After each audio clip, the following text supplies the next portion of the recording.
नमस्कार, मैं हूं शत्रुघ्न कुमार दास और आप देख रहे हैं सीख लो गणित चैनल। जैसा कि आपको मालूम है, इस बार की बोर्ड की परीक्षा के लिए जो इंटरनेट के पर जो मॉडल पेपर जारी किए गए हैं, उसका ऑब्जेक्टिव क्वेश्चन 50 का हल मैं कर चुका हूं। उसका वीडियो आपको मिल जाएंगे इस चैनल के पेज पर जाने पर। अब जो 2 नंबर के जो प्रश्न हैं वह आपको इस वीडियो में बनते हुए दिखाई देंगे। जिसका प्रथम प्रश्न जो है वह है अभाज्य गुणनखंड द्वारा 126 तथा 156 का मौसम एवं लसम ज्ञात करें। मौसम मतलब महत्तम समापवर्तक HCF और लसम मतलब LCM लघुत्तम समापवर्तक। तो सबसे पहले अभाज्य गुणनखंड विधि से करा तो हम इसका गुणनखंड करने में दोनों का सबसे पहले 126 का गुणनखंड हम करेंगे। इसको कर लीजिए। क्या होगा, 2 से लगेंगे 6 3 63 आ जाएंगे। अब कैसे लगेगा, 3 से लगेगा, 3 दूना 6 1 21 आ गया। अब आप लगाएंगे, फिर 3 से लग जाएगा तो हो गया 7। ठीक है, यानी 126 का जो अभाज्य गुणनखंड है वह आया 2, 3 2 है तो 3 का पावर 2 लिख देंगे और गुना 7। ठीक है, अब हम 156 को खोजते हैं। 156 कैसे लगेगा, 2 से लगाइए 78, फिर 2 से लगाइए 39, फिर 3 से लगेगा 13। यानी इसका अभाज्य गुणनखंड जो 156 का जो अभाज्य गुणनखंड आया वह 2 गुने 2 यानी 2 का पावर 2 गुने 3 और गुने 13। यह आपका 126 का अभाज्य गुणनखंड हो गया। यह 156 का अभाज्य गुणनखंड हो गया। अब हम इसका मौसम यानी HCF ज्ञात करेंगे। याद रखिए, मौसम वह होता है जो दोनों में उभयनिष्ठ हो और उसका पावर कम वाला, दोनों में जो जिसका पावर कम होता है उसी को लिया जाता है। तो चलिए मौसम देखिए, यहां मिल रहा 2, यहां भी मिल रहा है। दोनों में देखेंगे कि दोनों में पावर कम वाला कौन है, तो यह है तो 2 लिख देंगे। यहां 3 भी मिल रहा है, लेकिन कम पावर वाला कौन है, 3 है तो 3। और कुछ नहीं मिल रहा और कुछ मिल ही नहीं रहा है, तो यह हो गया 2 गुने 3 अर्थात 6। HCF हो गया आपका 6। अब आप निकालेंगे लॉस यानी LCM। लॉस में ठीक मिल रहा होगा उसका ज्यादा पावर वाला लिखेंगे और जो नहीं मिल रहा होगा उसको भी गुना करके गुणनफल के रूप में लिख लेंगे तो वही लॉस हो जाएगा। तो अब देखिए, दोनों में जो मिल रहा है उनमें ज्यादा पावर वाला यह है यानी 2 पर पावर 2। यहां मिल रहा है 3 पर स्क्वायर, यहां 3 है तो ज्यादा पावर वाला यह है यानी 3 पर स्क्वायर। बच गया 7 गुने 13। 2 का स्क्वायर 4, 3 का स्क्वायर 9 गुने 7 गुने 13। इसको गुणनफल कर लीजिए। गुणनफल करने के बाद आपको आएगा 32 76, यह आ जाएगा। यह हो गया आपका 6 LCM और LCM हो गया आपका 32 76 और 900 यानी HCF हो गया आपका 6। इस तरह से आपका पहला क्वेश्चन बन गया।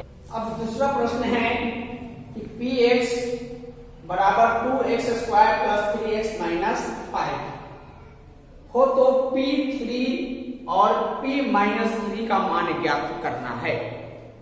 तो चलिए, अब जो है जो समीकरण दिया हुआ है यह कि Px is equal to 2x square plus 3x minus 5, यह प्रश्न दिया हुआ है। और इस समीकरण में जो समीकरण दिए गए हैं उस समीकरण से P3 का मान निकालना है और उसके बाद P-3 का भी मान निकालना है। तो पहले हम P3 का मान निकालेंगे। चलिए यहां लिख देते हैं P3 अब यहाँ आप देखिए p के जगह पर p हो गया, x के जगह पर 3 हो गया, तो जहां जहां यहाँ x है वहां वहां हम 3 का मान रखेंगे। तो रखते हैं, दो x है तो यहाँ हम 3 रख दिए, यहाँ स्क्वायर है तो हम स्क्वायर दे देंगे। अब चलिए प्लस है, यहाँ तो प्लस दिए, 3 है तो 3 दिए, x का मान यहाँ 3 है तो हम लिख दिए 3, माइनस 5 है तो माइनस 5। अब देखिए 3 का स्क्वायर होता है 9, 9 गुना 18 प्लस 3 दिया 9 माइनस 5, 18 और 9 हो गया 27, तो हम यहाँ लिख दिए 27 माइनस 5, और 27 में से 5 अब घटाएंगे तो क्या होगा, तो बच जाएगा आपका 22। यह आपका हो गया P3 का आंसर। 3 सही है। अब हम निकालेंगे क्या, P माइनस 3 का मान निकालेंगे। तो निकालिए P माइनस 3। अब देखिए, अब जो हम पहले जहां जहां x था वहां वहां माइनस 3 अब रखेंगे, पहले 3 रखे थे अब रखेंगे माइनस 3। तो रखते हैं, 2 के 2 लिख दिए, यहाँ माइनस 3 स्क्वायर है तो स्क्वायर दे देंगे, प्लस 3 है तो 3 दे दिए, गुने x का मान माइनस 3 और माइनस 5। कोई दिक्कत नहीं।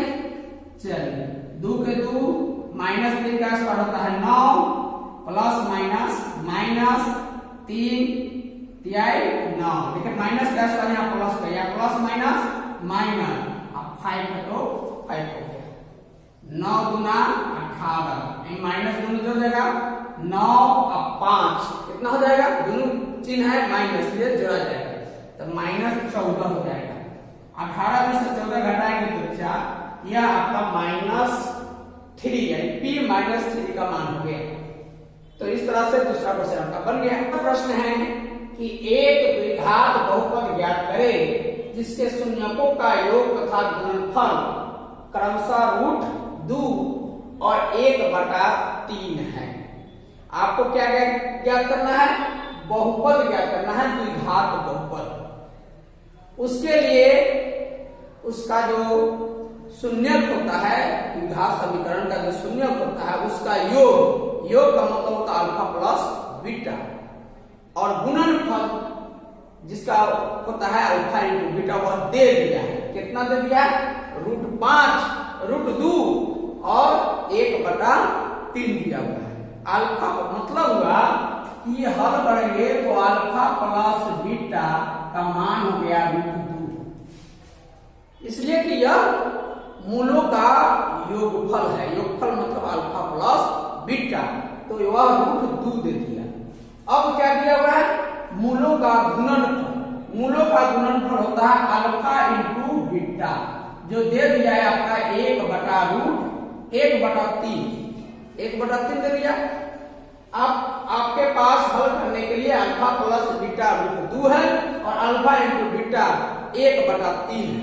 तो द्विघात बहुपद जो होता है तो इसके लिए सबसे पहले हम द्विघात समीकरण ज्ञात करें।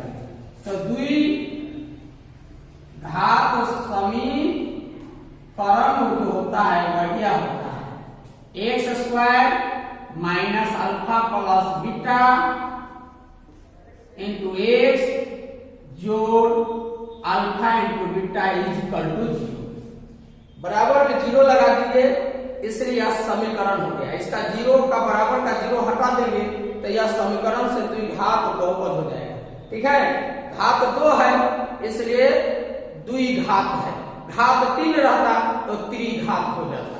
तो चलिए सबसे पहले x² हो गया, लिख दिए, माइनस अल्फा प्लस बीटा का मान दिया हुआ है, कितना दिया हुआ है, √2, तो लिख देंगे √2 x, यहाँ x है तो x लिख देंगे, plus alpha into beta, alpha into beta का मान कितना दिया हुआ है 1/3, तो यहां हम लिख देंगे 1/3 इज इक्वल टू 0। ठीक है, अब क्या करेंगे, इसका एलसीएम ले लीजिए, सब का एलसीएम लेंगे तो क्या होगा 3 होगा। अब इसको भिन्न का जोड़ कर दीजिए, ए में गुना हो जाएगा तो 3x², इसमें गुना हो जाएगा तो 3√2x प्लस 1 = 0। ठीक है। अब चलिए, यह गुना में है 3 तो बटा में है ना, उधर जाएगा तो गुना में हो जाएगा। तो 3x² - 3√2x प्लस 1 = 3 में 0 से गुना करें तो 0। यह हो गया। हमको निकालना है द्विघात बहुपद। यहां लिखा आया क्या, द्विघात समीकरण। तो हम लिखेंगे द्विघात बहुपद बराबर 3x² - 3√2x प्लस 1 आंसर। यह हो गया आपका द्विघात बहुपद। इस तरह से आपका तीसरा क्वेश्चन भी बन गया। चौथा प्रश्न है द्विघात समीकरण 3√3x² प्लस 10x प्लस √3 बराबर 0 का विवेचक ज्ञात करना है। क्या ज्ञात करना है? विवेचक। देखिए, समीकरण द्विघात जो समीकरण है वह दिया गया है आपको 3√3x² प्लस 10x प्लस √3 बराबर 0। यह आपका द्विघात समीकरण हो गया। अब जानिए कि x² का जो गुणक होता है उसको a से सूचित करते हैं, a। ठीक है। तो x² यहाँ है, इसका गुणक हो गया 3√3, तो a का मान हो गया 3√3। अब जानिए कि a, अब b जो होता है b वह x का गुणक होता है। b जो होता है वह किसका? ax का गुणक होता है। तो x का गुणक यहाँ 10 है, तो b बराबर 10। ठीक है। अब देखिए, जो अचर पद होता है वह c का मान होता है, तो c हो गया यहाँ √3 या √3। a हो गया, b हो गया, c हो गया।